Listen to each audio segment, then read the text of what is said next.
She spilled coffee on a billionaire. He fired the manager and bought the restaurant on the spot. But that's not the shocking part. The shocking part is what happened when his mute son spoke for the first time in 8 months to defend her. And the even more shocking part? She was the daughter of the man he supposedly destroyed. This isn't a fairy tale. This is a true story about revenge, forgiveness, and the day one mistake revealed a truth that changed 3 broken lives forever. Stay with me, because the twist in this story will leave you speechless. Welcome to Voice of Granny. While you are here, please hit the subscribe button and comment your view on the story and where you're watching from. Let me tell you about the day that changed 3 broken lives forever. It happened in London, on a cold November evening when the rain was coming down so hard you could barely see across the street. Picture this, a fancy restaurant called the Sterling Oak. The kind of place where everything costs more than most people make in a week. Crystal chandeliers hanging from the ceiling. Tables covered in white cloth so clean they almost glowed. And people dressed in suits that probably cost more than a car. That's where we meet our first character. Her name is Sophie Bennett, and she's 26 years old. But if you looked at her that night, you'd think she was older. Life had been hard on Sophie. Her blonde hair was pulled back tight. Her uniform was clean, but you could see it had been washed so many times the edges were starting to fray. And her eyes had that look of someone carrying the weight of the world. Sophie had been working since 6 in the morning. 2 shifts back to back. Her feet hurt so bad she wanted to cry. But she couldn't cry. She needed this job. Her mom was in the hospital dying from cancer, and the medical bills were piling up higher and higher every single day. The rent was late. The electricity company had sent a final notice. Sophie was drowning, and nobody was throwing her a lifeline. Sophie, table 12 needs coffee. Move it. That was Gerald, the restaurant manager. He was the kind of man who smiled at rich customers and treated staff like dirt under his shoes. Sophie grabbed the silver coffee pot. It was heavy, and her hands were shaking from exhaustion. She walked carefully through the restaurant, trying to be invisible. That's what people like her learn to do in places like this. Be invisible. Don't make eye contact. Just serve and disappear. Then she saw him. Table 12. In the private corner where they always put the most important guests. His name was Daniel Hart, and everyone in London knew who he was. At 38 years old, he was one of the richest men in the country. He owned Hart Pharmaceuticals, a massive company that made medicines. Daniel was tall, handsome in a cold sort of way, with dark hair going gray at the temples and eyes like ice. He wore a suit that probably cost £5,000, and he had that look that powerful men have, like the whole world existed just to serve him. But that's not what made Sophie's heart stop. Sitting next to him was a little boy, maybe 7 or 8 years old. The child looked exactly like Daniel, the same dark hair, the same features. But his eyes were different. They were sad. So incredibly sad. The boy sat completely still, staring at nothing, while his father typed on his phone, completely ignoring him. Sophie approached the table, her hands trembling. "Your coffee, sir," she whispered. Daniel didn't even look up from his phone. Just kept typing. Sophie began to pour. The coffee streamed into the cup, dark and steaming. She was almost done when it happened. The little boy suddenly reached out for something on the table. His small elbow bumped Sophie's arm. Just a tiny bump, but it was enough. The coffee pot tilted. Hot coffee splashed across the white tablecloth. It spilled onto Daniel's lap, soaking his expensive trousers. Drops splattered onto his Italian leather shoes. Time seemed to stop. The entire restaurant went silent. Forks stopped halfway to mouths. Conversations died mid-sentence. Everyone turned to look. Sophie stood there frozen, the coffee pot still in her hand, watching the dark stain spread across Daniel Hart's lap. Her face went white. This was it. She was fired. And without this job, her mum would die in that horrible public hospital ward. "Oh my God," Sophie gasped. "Sir, I'm so sorry. I didn't mean." Daniel slowly put down his phone. He looked at his ruined trousers. Then he looked up at Sophie. His face showed nothing. Not anger. Not surprise. Nothing. Like he was made of stone. "You clumsy idiot." Gerald came running from across the restaurant, his face red with rage. He grabbed Sophie's arm so hard it hurt. "Mr. Hart, I apologize from the bottom of my heart. This girl is incompetent. She's fired. Right now. Immediately." Gerald turned on Sophie, and she could see the hatred in his eyes. "Get out. Don't even change out of your uniform. Just get out before I have you arrested." Please, Sophie begged, tears filling her eyes. Gerald, please. I need this job. My mum is sick. I'll pay for the cleaning. I'll work extra shifts for free. Please don't do this. Get out. Gerald shoved her slightly. That's when something unexpected happened. The little boy, who had been sitting so quietly, suddenly jumped up from his chair. He ran to Sophie and wrapped his small arms around her waist, pressing his face into her apron. No, the boy screamed. His voice was rough, like he hadn't used it in a long time. Don't hurt her. It was me. I bumped her. Don't hurt her. The restaurant gasped. Sophie looked down at this child she'd never met, who was now defending her with everything he had. But the biggest reaction came from Daniel Hart. He stood up slowly, staring at his son like he was seeing a ghost. His face had gone pale. His hands were shaking. Oliver, Daniel whispered. You spoke. The little boy, Oliver, was crying now, but he didn't let go of Sophie. Don't hurt her, Dad. Please don't hurt her. She's nice. Daniel Hart, the man who could buy and sell people like they were nothing, stood there looking at his son with tears in his eyes. Because Oliver hadn't spoken a single word in 8 months. Not since the day his mother died. The silence in that restaurant was so thick you could cut it with a knife. Everyone was staring at Daniel Hart and his son, Oliver, who was still clinging to Sophie like she was the only safe thing in the world. Daniel walked around the table slowly. He looked at Gerald, the manager, with eyes so cold that the man actually took a step back. Let her go, Daniel said quietly. Gerald released Sophie's arm immediately. Of course, Mr. Hart. She's leaving right now. I wasn't talking about her, Daniel said, his voice dropping even lower. I was talking about you. Gerald blinked, confused. Sir? Daniel pulled out his phone and made a call. Right there, in front of everyone. Thomas? It's Daniel Hart. I'm at the Sterling Oak restaurant. I want you to buy it. Yes, now. I don't care what it costs. Make an offer they can't refuse. He hung up and looked at Gerald. You're fired. I just bought this place, and my first decision as owner is to remove you. You grabbed a woman for an accident caused by my son. You humiliated someone who was just trying to survive. Get out of my sight, and pray I don't make sure you never work in London again. Gerald's face went from red to white. He opened his mouth, closed it, and then practically ran out of the restaurant. Daniel turned to Sophie. Oliver was still holding on to her, and Sophie had instinctively put her hand on the boy's head, gently stroking his hair to comfort him. What's your name? Daniel asked. Sophie, she whispered. Sophie Bennett. Daniel's eyes flickered with something. Recognition, maybe. But he pushed it away. He looked at his son, who was looking up at Sophie like she hung the moon and stars. My son hasn't spoken in 8 months, Daniel said quietly. Not since his mother died. Every therapist in London has tried to help him. Thousands of pounds spent. Nothing worked. But tonight he spoke to defend you. He paused, and Sophie could see him struggling with something inside. You're not a waitress anymore, Daniel said. Pack whatever you need. You're coming with us. I'm offering you a position as Oliver's nanny. You'll live at Hart House. You'll have your own rooms. And I'll pay you £10,000 a month. Sophie's mouth fell open. £10,000? That was more money than she'd make in 6 months of waitressing. I don't understand, she stammered. My son needs you, Daniel said simply. For some reason, you make him feel safe. And I will pay anything to hear my son's voice again. Sophie looked down at Oliver. The little boy was looking up at her with hope in his eyes. Real hope. She thought about her mum in that hospital. About the bills. About the rent. But she also thought about something else. 5 years ago, Daniel Hart had bought her father's small pharmacy company. Bennett's chemist had been in their family for 3 generations.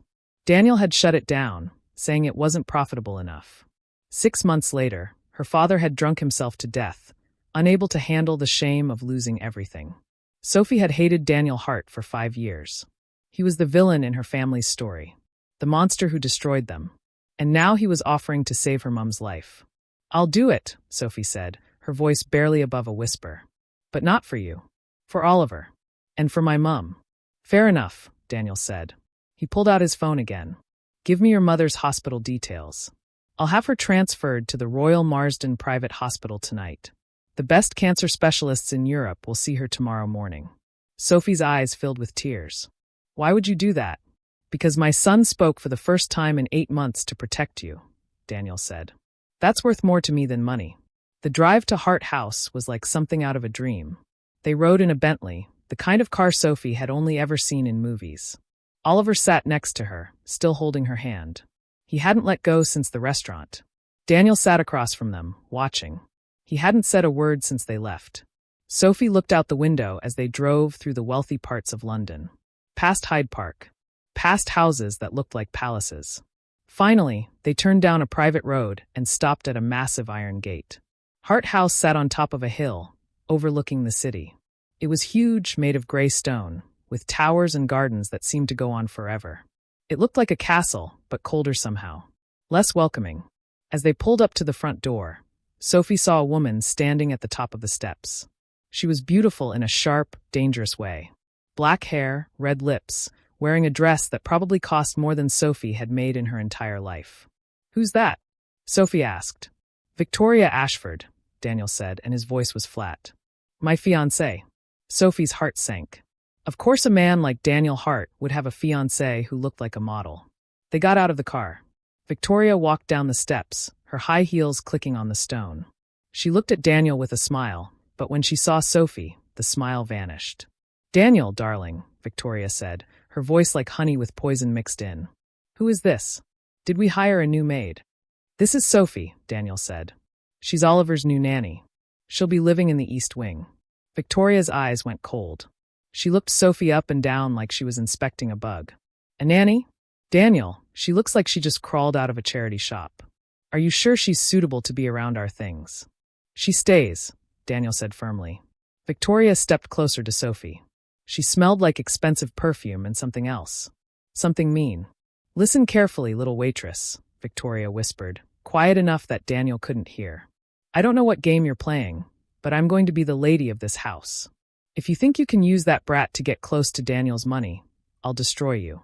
I'll make you wish you'd stayed in whatever gutter you came from." Victoria smiled, patted Sophie's cheek in a way that felt like a threat, and walked back into the house. Oliver tugged on Sophie's hand.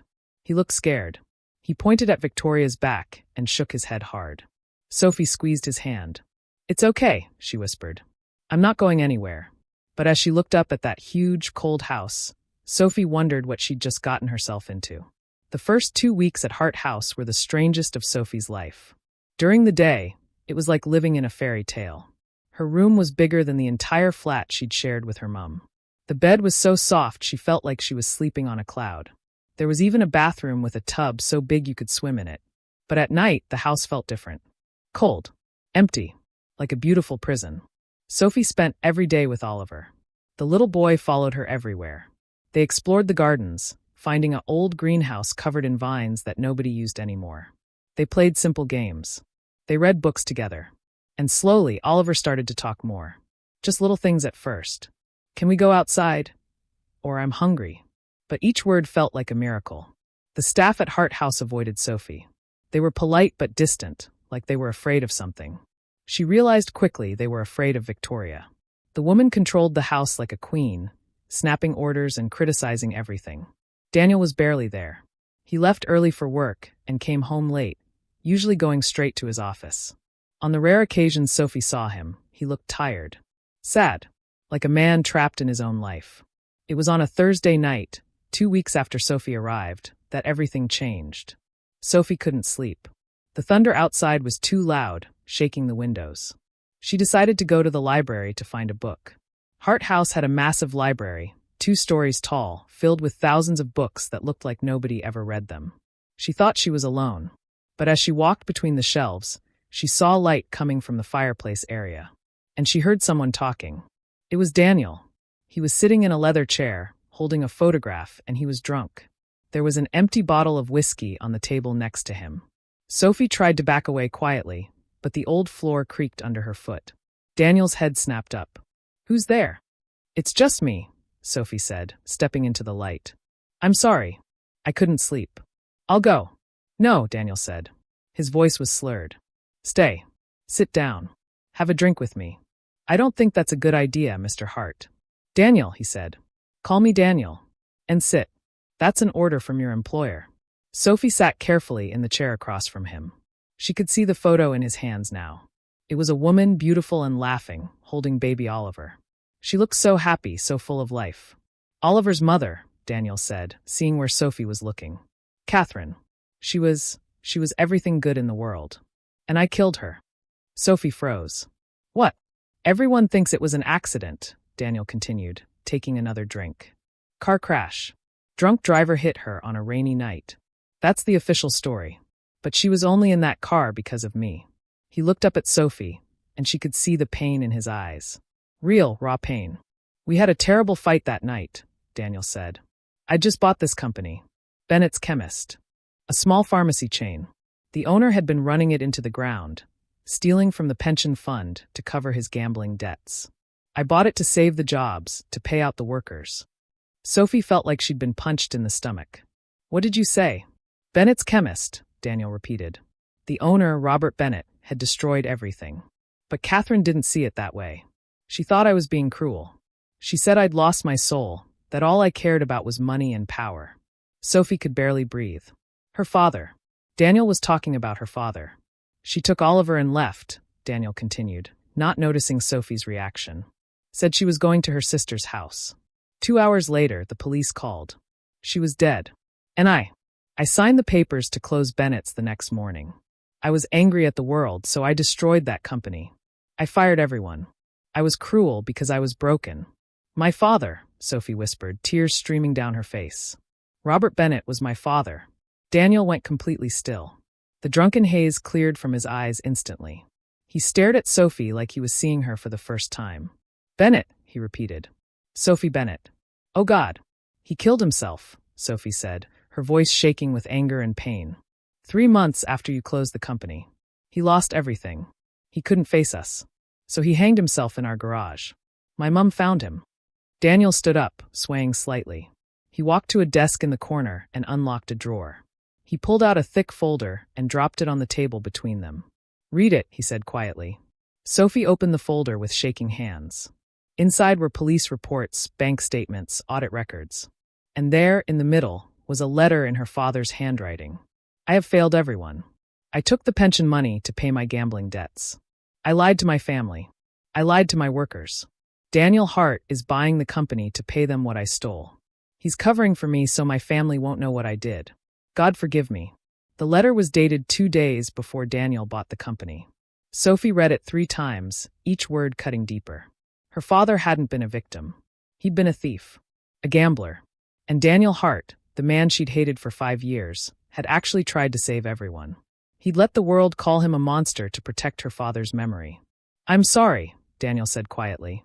I should have found you. Should have made sure you and your mother were okay. I was drowning in my own grief, and I let you suffer. That's on me. Sophie looked up at him through her tears. 5 years of hatred crumbled in an instant. They were both just broken people, carrying guilt that wasn't entirely theirs to carry. I hated you, Sophie whispered. For so long, I hated you. You had every right to, Daniel said. They sat there in the silence, 2 damaged souls finally seeing each other clearly. Then they heard a sound. A small gasp from the doorway. They both turned. Victoria was standing there, her phone out, recording everything. Well, Victoria smiled, her voice dripping with venom. This is perfect. The billionaire and the daughter of the thief he destroyed. Wait until my lawyer sees this. Wait until the press hears this story. She turned and walked away, her laughter echoing through the house. Daniel looked at Sophie. For the first time since they'd met, she saw real fear in his eyes. She's going to destroy us both, he whispered.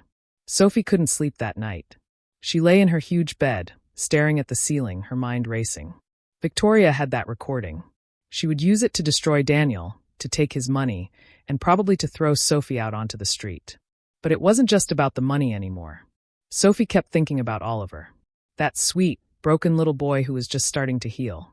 What would happen to him if Victoria got her way? The next morning, Daniel called Sophie to his study. When she walked in, she found him standing by the window, looking out at the gray London sky. He looked like he hadn't slept either. Sophie, he said, turning to face her. I need to tell you something. I know, Sophie said. Victoria is going to blackmail you. Yes, Daniel said. She wants half of everything. The company, the houses, the money. And she wants custody of Oliver. Sophie felt sick. Custody? But she hates him. I've seen the way she looks at him. I know, Daniel said quietly. But British law is complicated. We're engaged. We've been together for 2 years. Her lawyers will argue that Oliver needs a mother figure. He walked over to his desk and sat down heavily. I've been a fool, Sophie. Victoria was Catherine's best friend. After Catherine died, Victoria was there. She helped with the funeral. She listened when I grieved. I thought maybe I could learn to love again. But I was wrong. Why did you propose to her? Sophie asked. Because I was lonely, Daniel admitted. Because this house is too big and too empty. Because Oliver needed a mother, and I'm a terrible father. His voice cracked. I thought I could make it work. But Victoria doesn't love me. She loves what I can give her. Sophie sat down across from him. What are you going to do? Daniel looked at her, and something in his eyes changed. It wasn't the cold look anymore. It was determination. I'm going to fight, he said. For Oliver. For the truth. For what's right. That night, Daniel called a family meeting. He gathered everyone in the dining room. Victoria, Sophie, and his head of security, a serious man named James. Victoria walked in looking smug, dressed in white like she'd already won. Daniel, darling, she purred, sitting at the head of the table. Have you thought about my proposal? Half of everything, or I release that video. Your choice. Daniel stood at the other end of the table. He looked calm. Too calm. Victoria, he said. I have a better idea. How about you leave this house with nothing, and I don't send you to prison? Victoria laughed. Prison? For what? I haven't done anything illegal. James, Daniel said. The security man placed a tablet on the table in front of Victoria. He pressed play. The video that showed up wasn't the one Victoria had recorded. It was security footage from inside the house. The date stamp showed it was from 3 months ago. On the screen, Victoria was in Daniel's office, copying files from his computer onto a USB drive.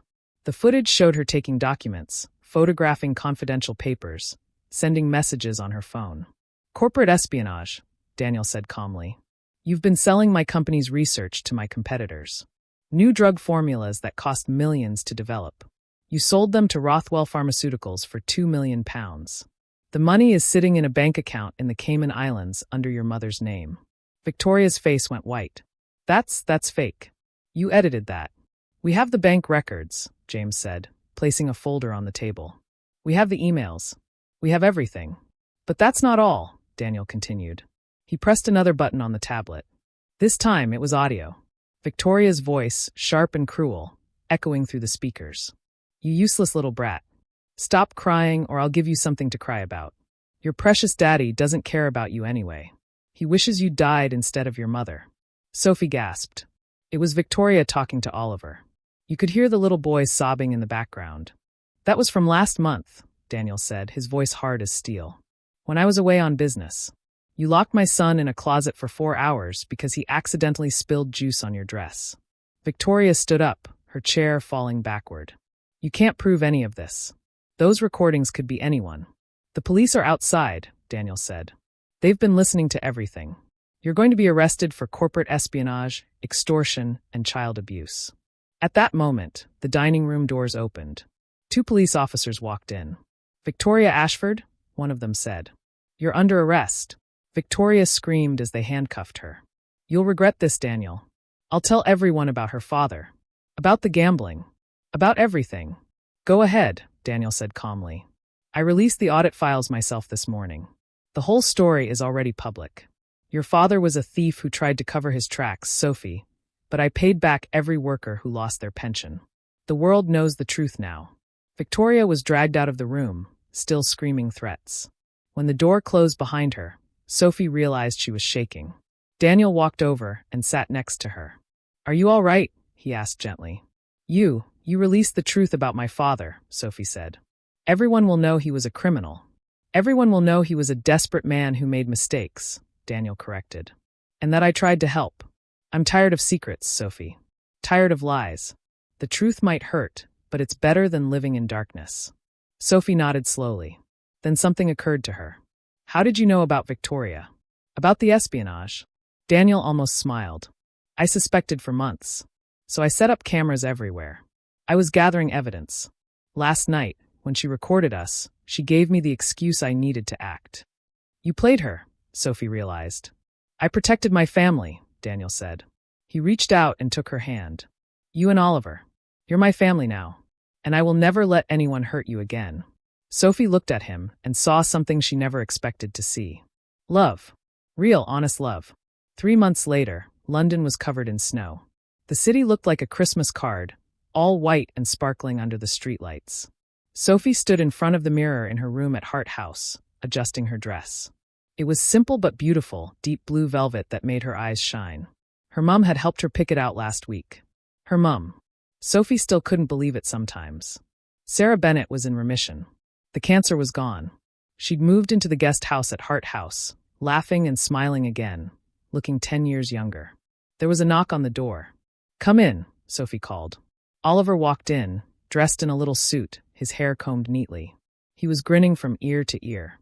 "Sophie, Dad says it's time," Oliver said. His voice was strong now, full of joy. He talked constantly these days, making up for all the months of silence. "Everyone's waiting." Sophie's heart swelled with love for this little boy. He'd changed so much. He laughed now. He played. He was starting school next month, excited to make friends. "How do I look?" Sophie asked, giving him a spin. "Like a princess," Oliver said seriously. Then he held out his hand. "Will you come with me?" Sophie took his hand, and together they walked downstairs. Hart House had been transformed. The cold, empty halls were now filled with lights and flowers and warmth. There were only 20 people there, all people who mattered.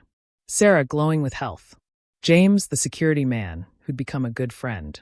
A few of Daniel's colleagues who'd proven to be genuine. Oliver's new therapist, who'd helped him so much. They gathered in the library, the room where Sophie and Daniel had first shared their truths. The fireplace was burning bright, casting a warm glow over everything. And there was Daniel, standing by the fire, wearing a dark suit, his eyes fixed on Sophie as she entered. He looked different now. The ice was gone from his eyes. He smiled more. He laughed with Oliver. He'd started working less, spending time at home, being present. Sophie walked toward him, her heart pounding. This wasn't a wedding. Not yet. They'd agreed to take things slow, to build something real and solid, not rushed by drama or trauma. This was something else. Something they'd created together. Daniel took Sophie's hands.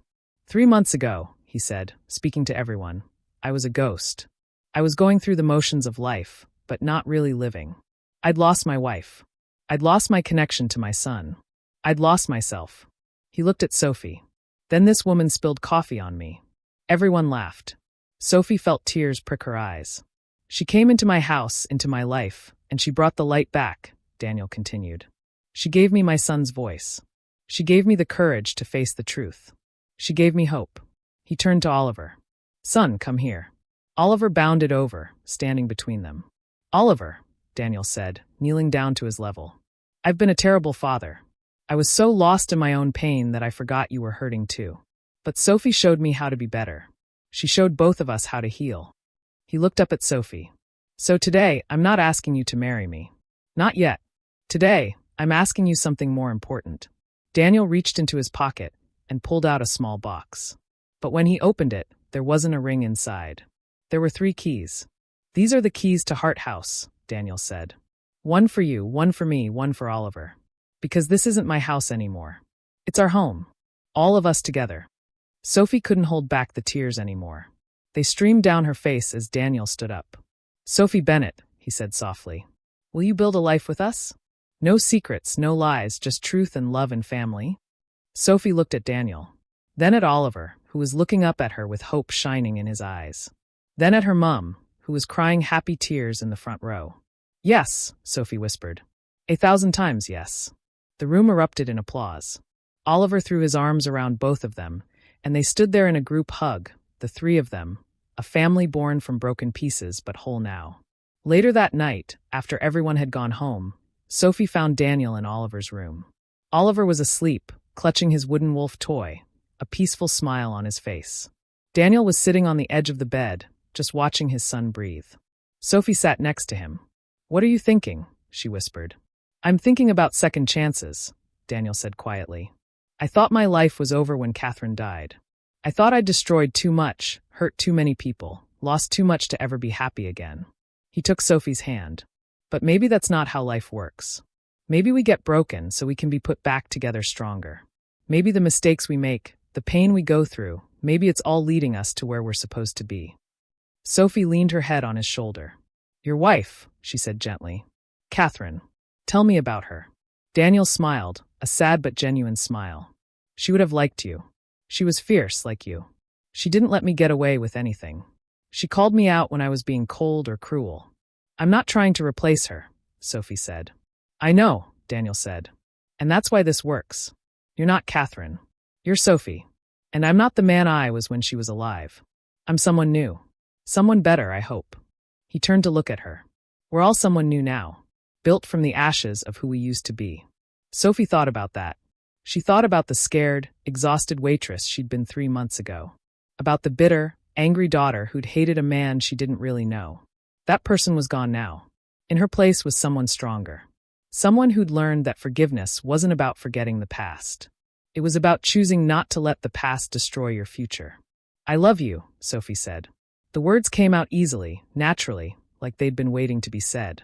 Daniel's breath caught. He turned to her fully, cupping her face in his hands. I love you too. I didn't think I could love again. But you made me remember what it feels like to be alive. They kissed there in Oliver's room, with the nightlight glowing softly and the snow falling outside the window. It wasn't a kiss from a fairy tale. It was better than that. It was real. 1 year later, they did get married. In the old greenhouse that Sophie and Oliver had discovered, now restored and filled with flowers. Sarah walked Sophie down the aisle. Oliver was the ring bearer, talking a mile a minute about how he got to wear a bow tie. Daniel cried when he saw Sophie in her wedding dress. Not tears of sadness, but tears of gratitude. Gratitude for second chances. For broken things that could be fixed. For the day a scared waitress had spilled coffee on his lap and changed everything. So that's the story. The story of how one mistake, one moment of clumsiness, led to the healing of 3 broken hearts. Because sometimes the worst moments in our lives are actually the beginning of our best ones. Sometimes the people we think are our enemies are actually our salvation. Sometimes forgiveness is the bravest thing we can do. Daniel thought he was saving Sophie. But really, she saved him. She saved Oliver. And in the process, she saved herself. They learned that families aren't just born. They're built. Piece by piece, day by day, with patience and love and the courage to face the truth. And they learned that home isn't a place. It's the people who stand by you when everything falls apart. The people who see you at your worst and choose to stay anyway. The people who hold your hand in the darkness and help you find the light. Hart House isn't cold anymore. It's filled with laughter and warmth and love. Oliver has friends from school who come over to play. Sarah has her garden where she grows roses. Daniel works from home 2 days a week, so he never misses Oliver's school events. And Sophie finally understands what her father wrote in that last letter. God forgive me. He wasn't just asking for forgiveness for what he'd done. He was asking for forgiveness for giving up, for not believing that broken things could be fixed. But Sophie knows better now. She knows that broken things can be beautiful when they're put back together with love. So if you're going through something hard right now, if you feel broken or lost, or like you've made too many mistakes to ever be happy, remember this story. Remember that second chances are real. That forgiveness is powerful. That love can grow in the most unexpected places. Remember that sometimes the worst day of your life is actually the first day